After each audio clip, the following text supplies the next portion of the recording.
این عرب برای ما دین نیست و حق همیشه امیتو سر شما انسانهای بزدل حکومت خواهد کرد. غلام بچه است. ای تو انسانهای فاحش، ای تو انسانهای بدکار، ای تو انسانهای غلام، ای تو انسانهای برده. السلام علیکم و رحمت الله و برکاته. دوستای گرامی، انشالله که بخیر و سلامت باشین. این ویدیو خیلی مهم است، این را حتما بشنوین، با دوستایتان شریک بسازین و این پیام را حتما تا اخیر ببینین. انشالله وقتتان ضایع نمیشه، چون ما این ویدیو را خیلی عاجل ثبت کردیم و عاجل شاید گپ بزنم.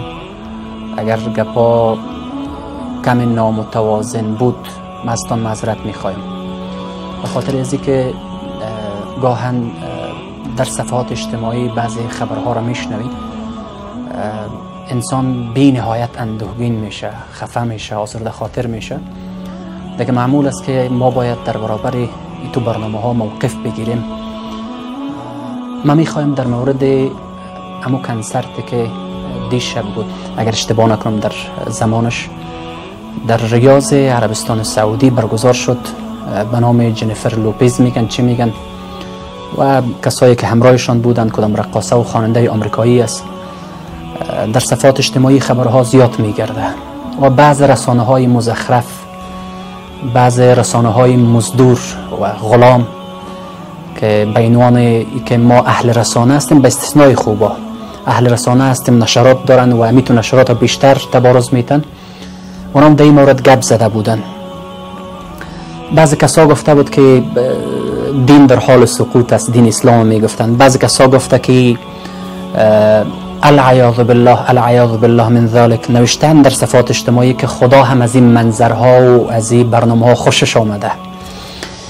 و بعضی کسا که با دین ما، با اسلام ما دشمنی دارن، در تضاد هستن، به اصطلاح ما مردم زورشان میته، در برابرش استاد شدن نمیتونن، استدلال کردن نمیتونن، منطق گفتن نمیتونن، دلیل ندارن، باز اونا دمی جا دل خود یخ میکنن، چون چیز به دستشان نمی، مجبور هستن تو سر صدا رو برا بیندازن. ولی من یک چیز رو براتون میگم، به مو کسا میگم، دوستا شما بشنوین.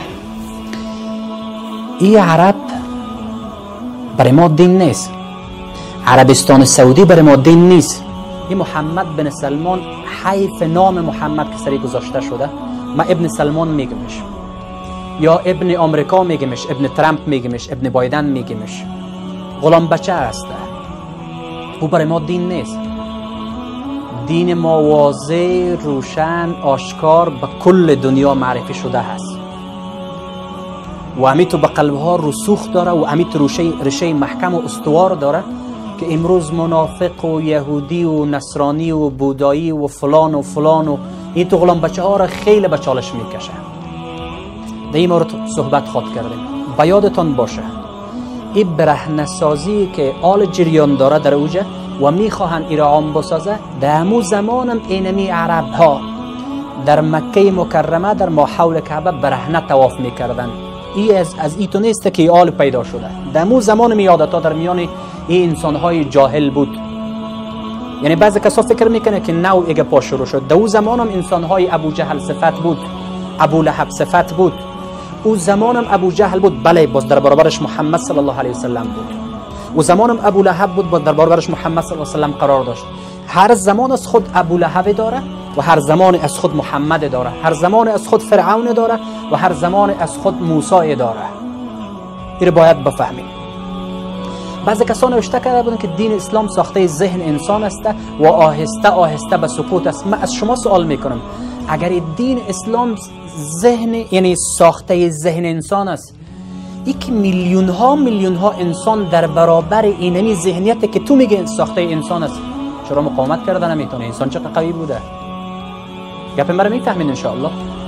ای که میگه که اسلام ساخته ذهن انسان است، چرا که شکست دادهش نمیتونه؟ خب معلوم است که این ساخته ذهن انسان نیست، این کلام پروردگار است که تو رو به چالش میکشه، تو انسان های متزلزل رو به چالش میکشه که نمیتونه مانند این سوره، مانند این یک سوره، 10 سوره و حتی یک کلمه بیاوری. در برابرش میلیون ها و میلیارد ها انسان متمرد و سرکش و منحرف قرار گرفته، کسی شکستش داده نمیتونه. معلوم است که کلام پروردگار است، کلام بشر نیست. یک جای نوشته کرده بود